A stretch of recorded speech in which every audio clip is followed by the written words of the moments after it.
Perfecto, muy buenas noches con todos. Vamos a iniciar con la clase del día de hoy y nos corresponde ver el tema de calendario económico 1. ¿Qué es el calendario económico? El calendario económico va a ser una herramienta que nos va a permitir ver los eventos macroeconómicos de mayor relevancia que afecta a los mercados financieros. Y aquí hay dos maneras principales de operar a partir de un calendario económico. La primera de ellas es que nosotros nos anticipemos a las noticias del mercado, pero también prestando atención a la publicación oficial para obtener los beneficios en el momento adecuado. Es decir, si nosotros estamos analizando la tendencia del activo en el que nosotros estamos participando y nos basamos bajo los eventos macroeconómicos de dicho país que estamos analizando también, estamos operando bajo un proceso de anticipación, pero ojo, todavía no es factor determinante para hacer una entrada. Simplemente debemos de estar atentos a la publicación oficial que se efectúe una vez llegue el momento. Y la segunda forma es esperar a que la publicación sea efectiva para poder operar con la corrección de tendencia, que tiene en función mostrar si los datos corresponden o no a las anticipaciones previas. En este punto viene más bien lo que les mencioné, ya tener un historial hecho, tener un historial hecho de cómo se mueve el mercado, de cómo se mueve el activo financiero en dicho mercado, ¿sí? Ver en qué temporadas tiene una tendencia alta, en qué temporadas tiene una tendencia baja, qué fenómenos macroeconómicos hacen que el activo financiero tenga más volatilidad y qué factores macroeconómicos hacen que no lo tenga tanto. Y una vez nosotros tengamos ese historial, ya observándolo ya un determinado periodo de tiempo, podemos esperar a que la publicación que nos interese de ese evento se haga efectiva y poder tener un estudio más para analizar la posible entrada de nuestro activo financiero. Recordemos que no solo hace falta analizar los calendarios económicos o los eventos que suceden en cada país para entrar al mercado. Es una forma incompleta y muy probable que sucedan pérdidas si ustedes lo hacen solo de esa forma. El estudio de análisis fundamental debe estar siempre acompañado también de un estudio de análisis técnico. Por eso es importante que adicional a este curso, tal vez lo hayan tomado, los que hayan tomado y los que no, también lo complementen con su estudio de análisis técnico.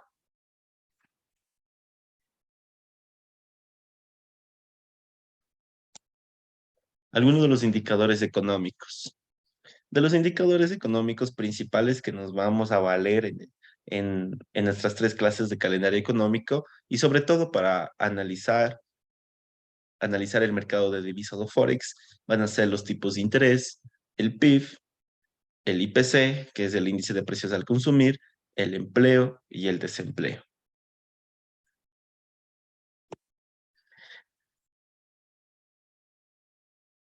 La primera noticia que vamos a ver el día de hoy va a ser de Suiza y la tasa de desempleo. Aquí tenemos la parte de la noticia que vamos a tener que ver. La primera de ellas es la hora de la publicación. Luego tenemos la divisa del país, que es el franco suizo, la volatilidad esperada, que normalmente viene a ser entre 2 y 3 estrellas, las que nos van a interesar porque tienen mayor volatilidad. La de una estrella no nos va a interesar tanto porque su efecto va a ser, tal vez tenga impacto dentro de su economía interna, pero dentro de una economía externa, una economía mundial, ya no va a tener impacto, va a ser casi insignificativo. Luego seguimos con el indicador macroeconómico. En este caso estamos hablando de la tasa de desempleo. Y aquí los tenemos los tres valores, el dato actual, la previsión y el anterior. Se preguntarán de dónde salen estas noticias. Para los que sepan y los que no, Voy a dejar de compartir pantalla. Ya les voy a pasar el link de calendario económico de la página de Investing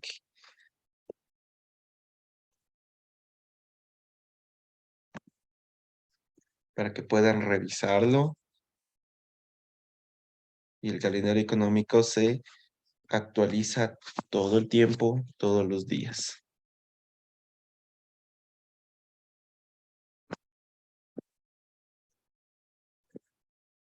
Paso otra vez a compartir pantalla.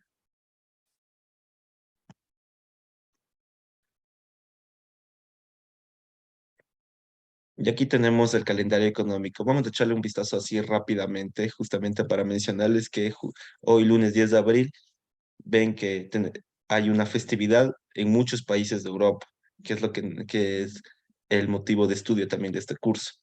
Luego tenemos una pequeña volatilidad en algunos países, pero corresponden a volatilidades de una estrella que no van a tener mucho impacto dentro de la economía, dentro del mercado de valores. Las que van a tener un poco más de impacto son estas de dos estrellas, de Estados Unidos, estas de Inglaterra, perdón, de Reino Unido y ninguna otra más. Y aquí de China, y aquí de ninguna otra más. Esto tal vez nos pueda interesar de China con su IPC mensual, pero ya lo vamos a ver después igual, ¿sí? Pero el día de mañana el mercado ya va a estar mucho más volátil porque ya se acaba el feriado de Semana Santa ya en todos los países. Entonces ahora sí paso a seguir presentando.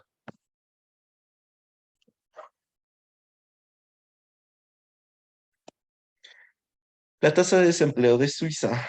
Tenemos el último anuncio que salió, que es del 6 de abril del 2023. Tenemos esta tendencia de esta tasa de desempleo. Ujú. Y no olviden de dónde salen las tasas de desempleo. Las tasas son un ratio, es decir, una división. ¿De dónde sale la división? Si no lo sabemos de memoria, podemos ir a buscar en el internet y nosotros verlo. Es el ratio entre los desempleados sobre la población activa. Y la tasa de desempleo tenía esta tendencia. Tenía a partir del año 2022, a partir más bien del año 2021, ha tenido una tendencia bajista. Ha habido menos desempleo y ha habido un ligero aumento de desempleo, más o menos por inicios del 2023, pero se ha mantenido a niveles porcentuales del 2%, con un anterior del 2,1%, así que se ha mantenido más o menos constante y Suiza tiene un nivel de desempleo del 2% al valor actual.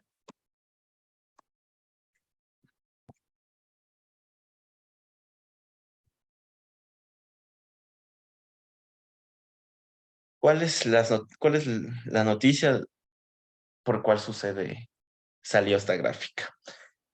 Tenemos que el número de desempleados se redujo en 5,6 a un 5,8% al 92,7%.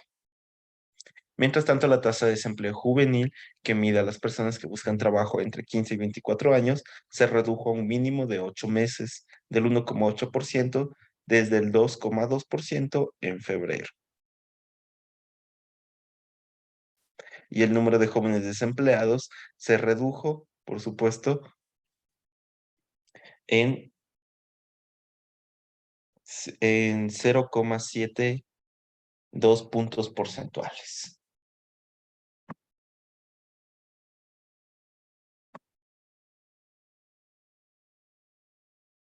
Entonces, si nosotros tenemos una tasa de desempleo baja, ¿cómo eso afecta a la divisa del país? Razonemos un poco. Volvamos otra vez a la gráfica. Tenemos aquí una tasa de desempleo con tendencia bajista. Eso implicaría que el franco suizo se aprecie o se deprecie. Hagamos una lluvia de ideas así bien rápida. ¿Ustedes qué opinan?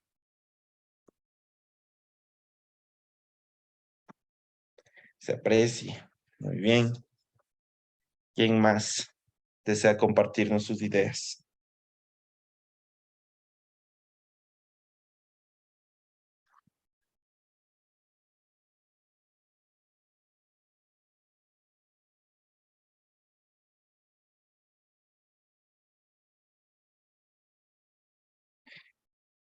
También, que se aprecie.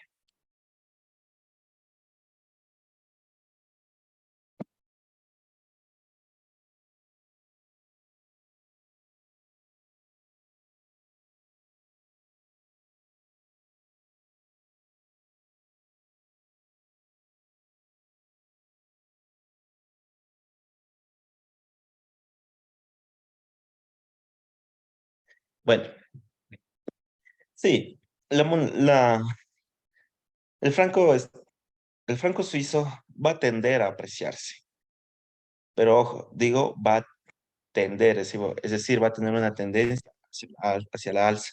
No necesariamente porque la tasa de desempleo baje, el franco suizo va a apreciarse, porque como nosotros vimos que la tasa de desempleo, voy a aquí ponerlo, la tasa de desempleo es el ratio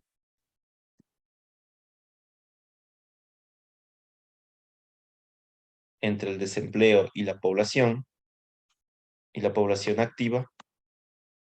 En ningún momento nosotros tenemos aquí una variable que corresponda a ver el nivel de precios y menos el nivel de precios relacionado con los bienes para poder determinar si la moneda va a depreciarse o apreciarse. Pero entonces, ¿por qué decimos que se aprecia? Porque cuando un nivel de desempleo es mucho mayor, pues también surge la idea de que a menos desempleados hay más gente en el campo laboral, hay más gente laborando y tienen más ingresos y al tener más ingresos tienen la opción de consumir más y también ahorrar más. Y esos ahorros, habrá ciertas personas que vuelvan a reinvertir esos ahorros bajo diferentes formas. Y por eso la divisa de Suiza va a tender a apreciarse. No es un factor determinante que solo la tasa de desempleo determine determina esa valorización, pero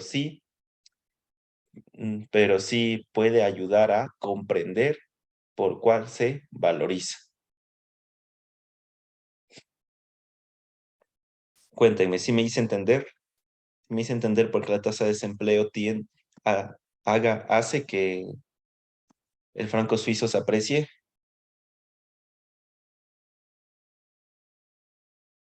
Listo, gracias, Elter.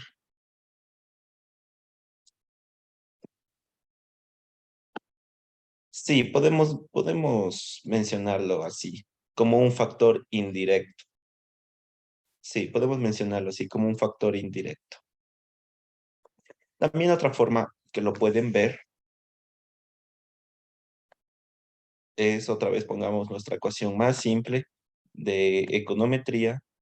Pongamos aquí un beta sub cero, un más un beta sub uno,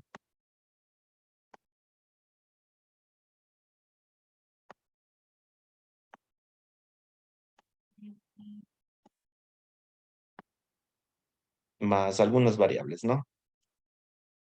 Más algunas variables. Y por supuesto, más el término del error. Siempre están sujetas a errores.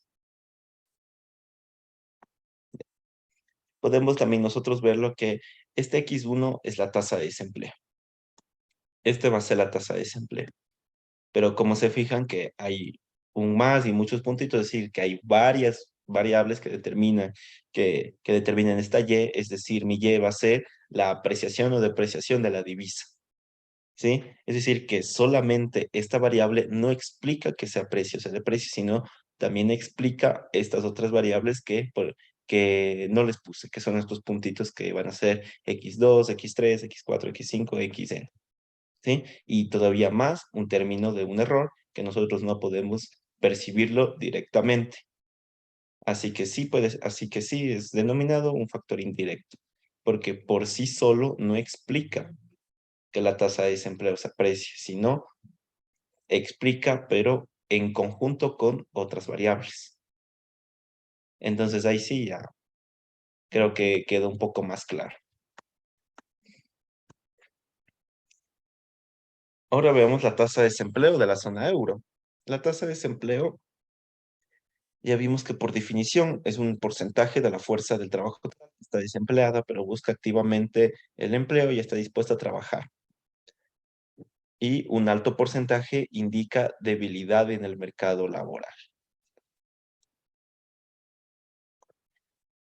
En la zona euro hubo una tasa de desempleo del último anuncio que fue en febrero del 2023 del 6,6%. ¿Por qué está en números rojos?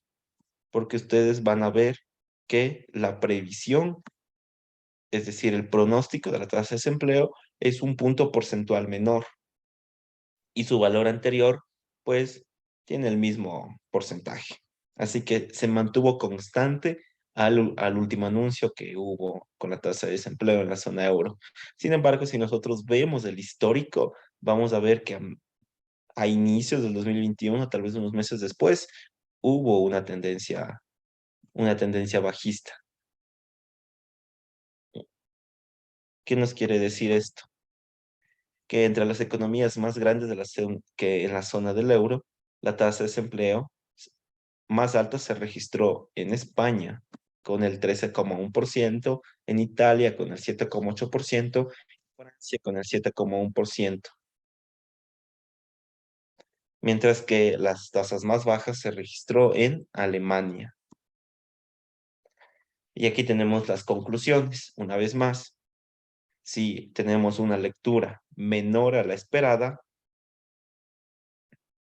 perdón, una lectura, claro, una lectura mayor a la esperada debe ser tomada como positiva y alcista para la divisa, en este caso el euro.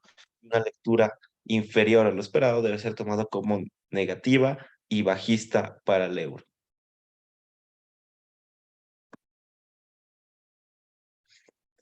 Sigamos hablando de desempleo, pero ahora en Estados Unidos. La noticia corresponde a nuevas peticiones de subsidio por desempleo. Igual, tenemos la introducción de otra vez. La inicial de reclamación de desempleo es una medida del número de personas que representa las documentaciones para recibir beneficios por desempleo por primera vez durante la semana en curso. Estos datos son recogidos por el Departamento del Trabajo y publicados con un informe semanal. Tenemos igual la misma regla de decisión, que entre más desempleo hay, es, se puede ver como una mala salud para el mercado laboral que hay. Y tenemos la regla general. La regla de decisión que nos está dando aquí el Departamento de Trabajo de Estados Unidos es que un cambio de por lo menos de 35,000 en las reivindicaciones es necesaria para indicar un cambio significativo en el crecimiento del empleo. Vamos a ver qué sucedió con el último anuncio que fue en marzo del 2023. Pues las peticiones de subempleo pues bajaron drásticamente desde más o menos mediados del 2020 hasta el 2023 que fue lanzada esta noticia. Notan que las peticiones de subempleo fueron de 7,000 y ahora están rondando al valor de 190,000. Disminuyeron considerablemente las peticiones de subsidio de subempleo. Quiere decir que hay menos personas que están pidiendo un subsidio cuando están desempleadas. Hay más personas empleadas en Estados Unidos hasta el lanzamiento de esta noticia.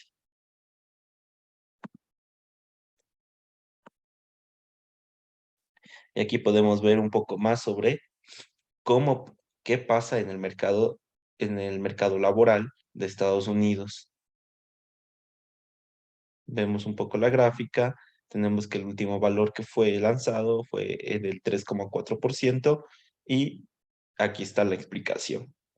La tasa de desempleo en Estados Unidos dio a un 3,4% en enero de este año y es el nivel más bajo que obtuvo desde el año 69.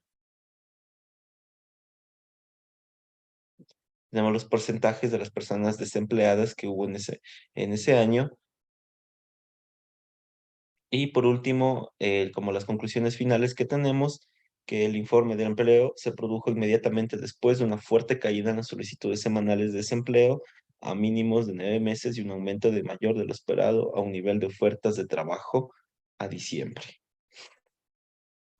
Ahora, esto puede ser un poco engañoso, estas peticiones de su empleo o desempleo. Una vez más, retomemos el tema de que es un factor indirecto, no es una variable que solo explica.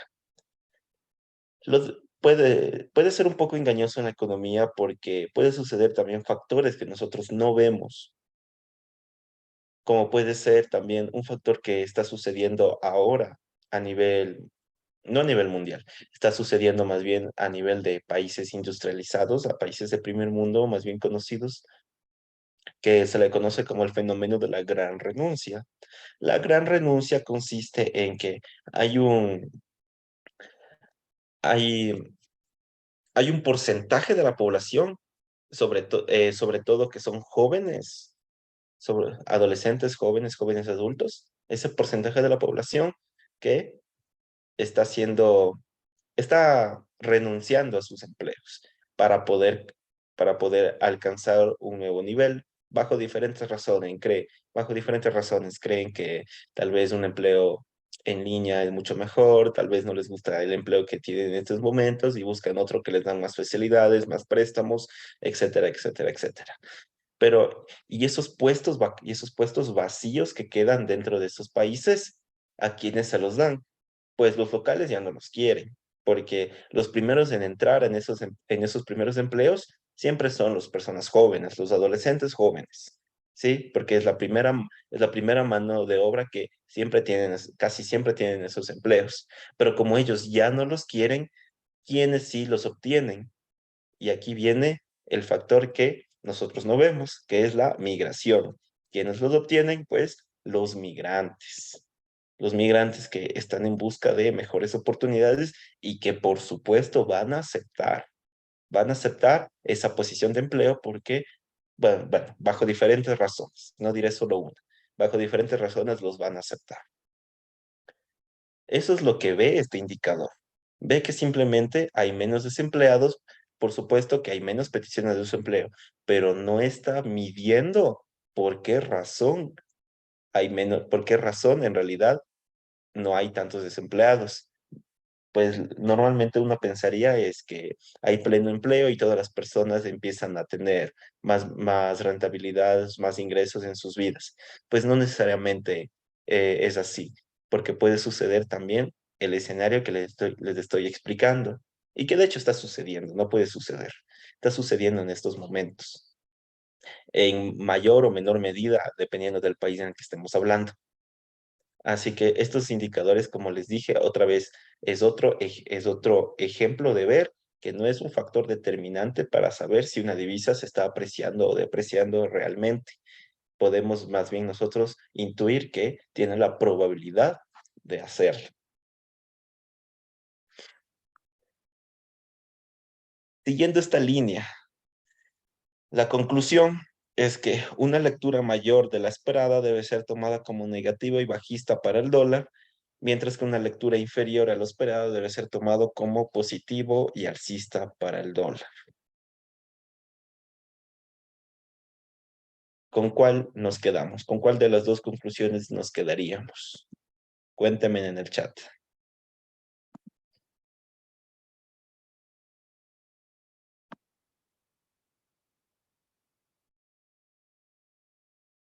Con las dos. Ya, muy bien. ¿Quién más quiere compartirnos sus ideas?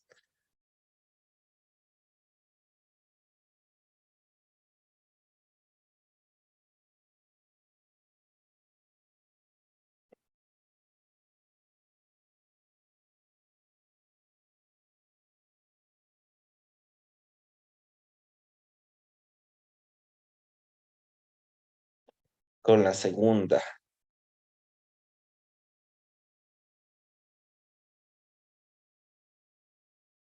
Ya, perfecto. Es un poco capcioso y engañoso, como les dije. No se puede determinar completamente así. La sugerencia que nos da estas páginas como Investing, Trading Economics o otras páginas que tengan en mente pueden ser un poco engañosas porque pueden dar una conclusión precipitada. Haciendo un análisis económico más profundo, pues es depende, la verdad. Es depende, como muchas cosas en la economía. La respuesta correcta es depende. Sin embargo, la conclusión precipitada que vamos a tomarla en este momento es que va a ser una lectura una lectura inferior a lo esperado, debe ser tomada como positivo y alcista para el dólar.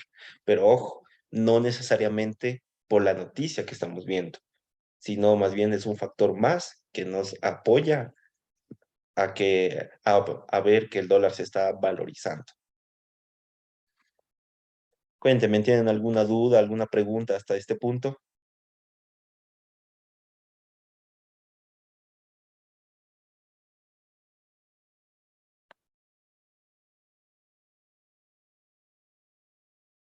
Perfecto.